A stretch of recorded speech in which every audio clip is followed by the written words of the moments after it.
So to make the Lapis Capelet, you are going to need DK weight yarn and about 475 yards. I am going to try out this Temu yarn that I got, and I'll link to the video of the unboxing of this. I got quite a bit of it, and this is plenty, this is overkill, but I'm interested to see how this supposedly hand-dyed yarn is going to work up and if the pattern looks good. But you can substitute with any DK weight that you have on hand, just match gauge so that you get the correct size. Then with that, I'm going to use these stitch markers on the cast on, and I'll explain when we do that what this is for, but I love these. I will link these in the description and you'll see how handy they can be. Then for the needles, you are going to need some 5mm, and we're going to use a 20-inch circular throughout. So this is going to work for the entire pattern, so you don't have to switch out needles. I love this interchangeable set from Lantern Moon. It has swivels, which is great to keep things untangled, and they're just really nice to use. So again, I'll link to these as well. Then you're going to need a needle and some scissors, but go ahead and get the free pattern in the description and we will get started. But first, if you like free patterns, free tutorials, and all that good stuff, be sure to hit the like, subscribe, and notification bell so you never miss out when they are released. Let's go make our caplet. Okay, so to begin our caplet, we are going to cast on, and we need to do a lot of cast ons because we are going to start from the bottom and work our way up. The bottom is going to be worked in rows until we get to the portion where it starts to join, and then we're going to work it in the rounds, hence the circulars. But we need to cast on 220 stitches. Now that is where this guy comes in. I got this on one of my Etsy hauls, which I'll link to so you can see that if you want to see more in detail. But this stitch marker set, it is marked at every 20th stitch. So what I'm going to do is as I make 20 stitches, I'm going to put this on there. That way if I lose count, I don't have to start over from 1. I can just count from the last stitch marker. So you'll see as I add these how that goes. But I'm going to go ahead and cast on 220 stitches with a long tail cast on, and you'll see it happen real fast right now.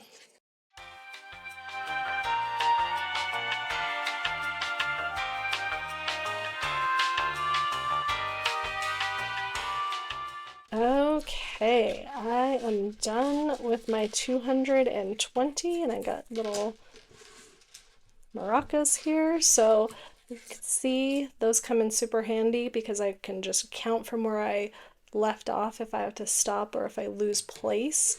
But I don't really have to worry about if this is straight or not because I'm working flat, remember, so we just have to turn and begin working. First I'm going to cut my tail so it's not so long, but we'll start row 1. For row 1 and the next 19 rows after that, we are just going to knit. So super simple. You don't have to keep track of your stitches, so you can take out your stitch markers, but you're just going to go ahead and knit all of these stitches back and forth for 20 rows. So can't get much easier than that. So I'll come back at the end of row 20 and then we will start the next instruction. Okay, here I am on the last stitch of row 20. So I've got kind of my hem completed, and I'm liking the yarn. I'm liking the colors, how they're turning out, so I'm pleasantly surprised. If you saw my Temu video, you would know I was kind of worried about how this was going to look, but I'm liking how it's looking so far. So let's start another kind of repeat. So for row 21, remember this is our right side row,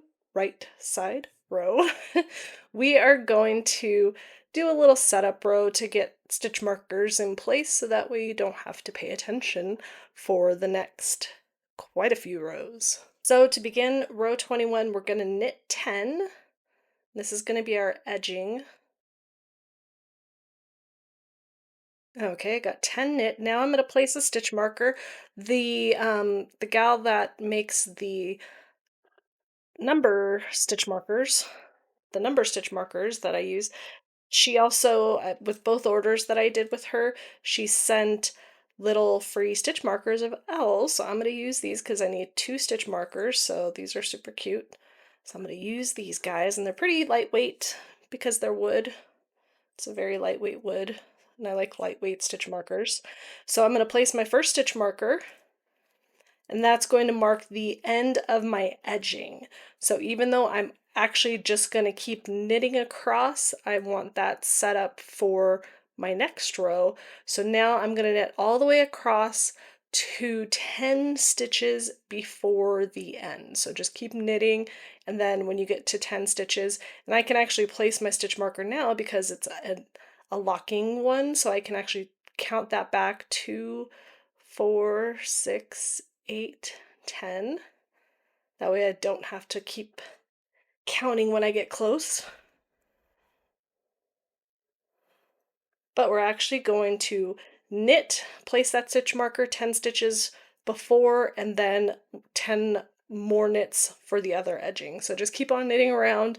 We'll come back to do the next round. I'll come near the end here, and then we'll come back and show you the next round, and then we'll keep going. Okay, here I'm 1 stitch before my stitch marker. If you don't have locking stitch markers, this is where you're going to place your stitch marker. So 10 stitches before the end. I'm just going to double check, make sure I counted right. 2, 4, 6, 8, 10, perfect.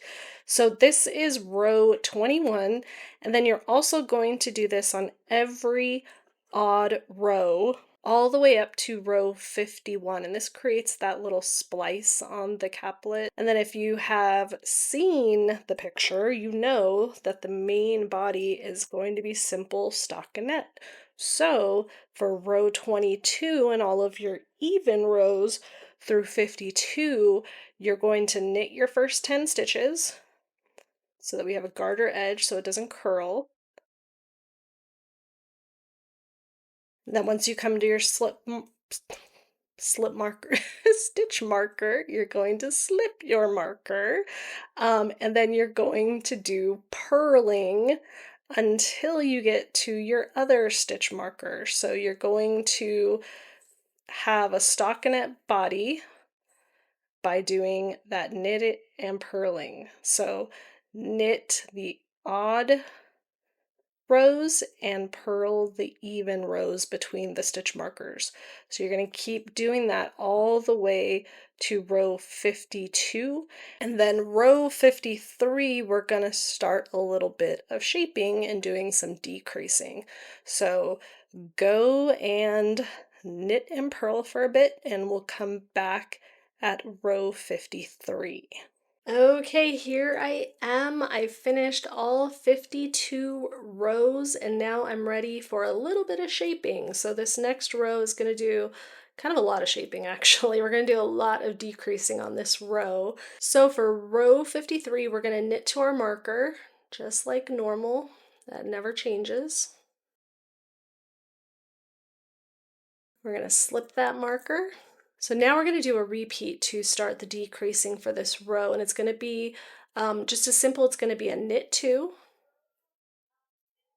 and then we're going to knit 2 together. So we're going to take 1 and 2, come from the left side, enter in as if to knit, yarn over, and knit both off. And that's all we're going to do for the whole row until we get to the marker. We're going to knit 2, grab 2, and knit 2 together.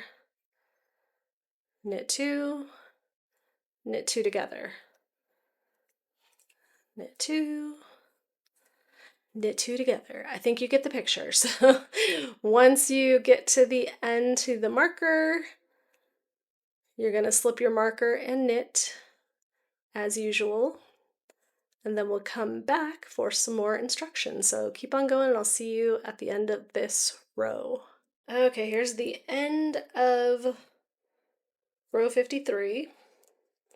Now we're going to go back to what we were doing for a little bit more. So rows 54 through 74, all those even rows, we're going to be doing the purling again. And then rows 55 through 75, we'll be doing the knitting. So just knit and purl back and forth all the way through row 75. And then we're going to come back to start working in the round finally. So keep on going through row 75, and then we'll meet up to join.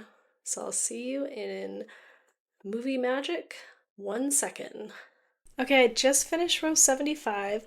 Now what we're going to do with the right side facing out is we're going to join in the round. We're going to start working to work in the round. Join to work in the round.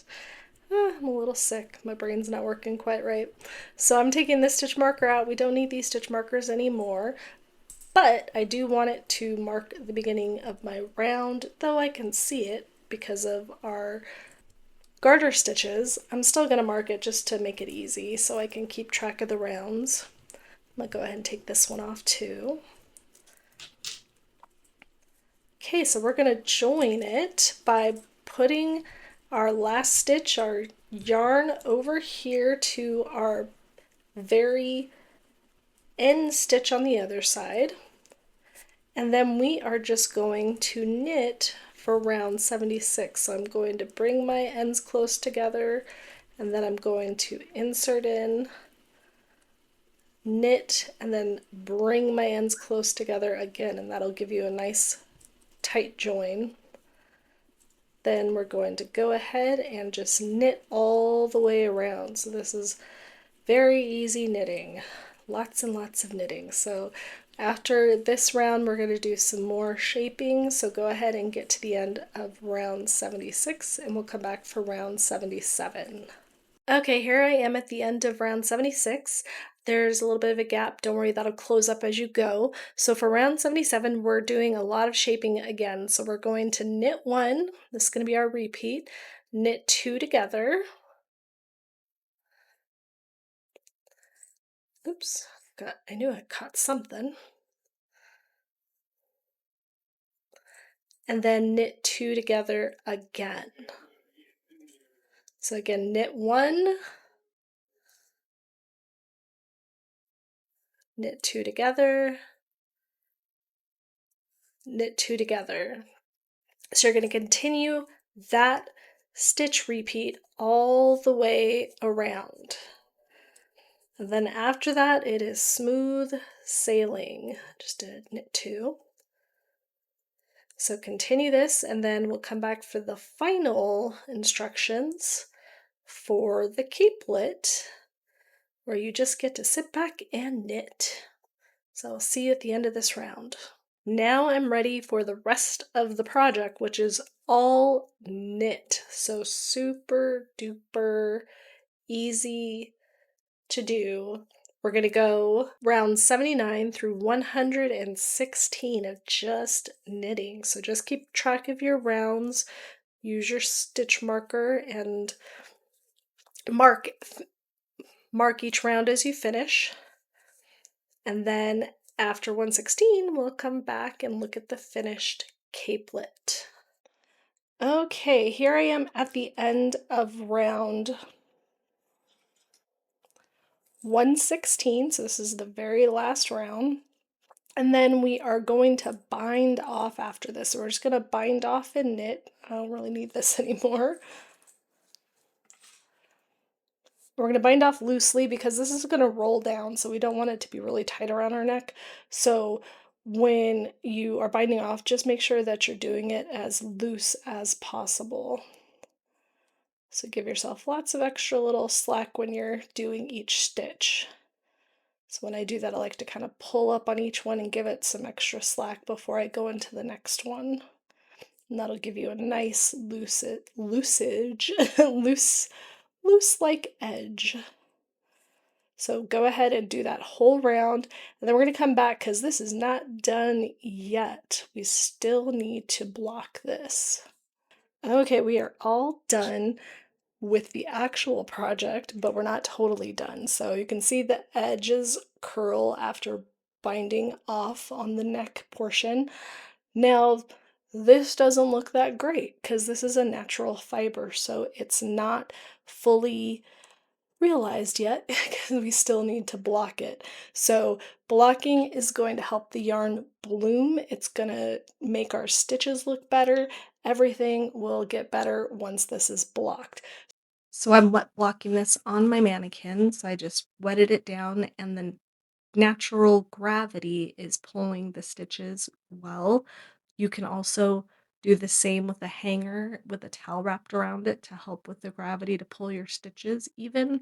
But I love the way that this yarn turned out. The colors aren't coming quite through in the video, but the pictures you'll see. I hope you enjoyed making this. I'd love to see what yours looks like. But I am Deja with Knit and Crochet Ever After, and thank you for watching.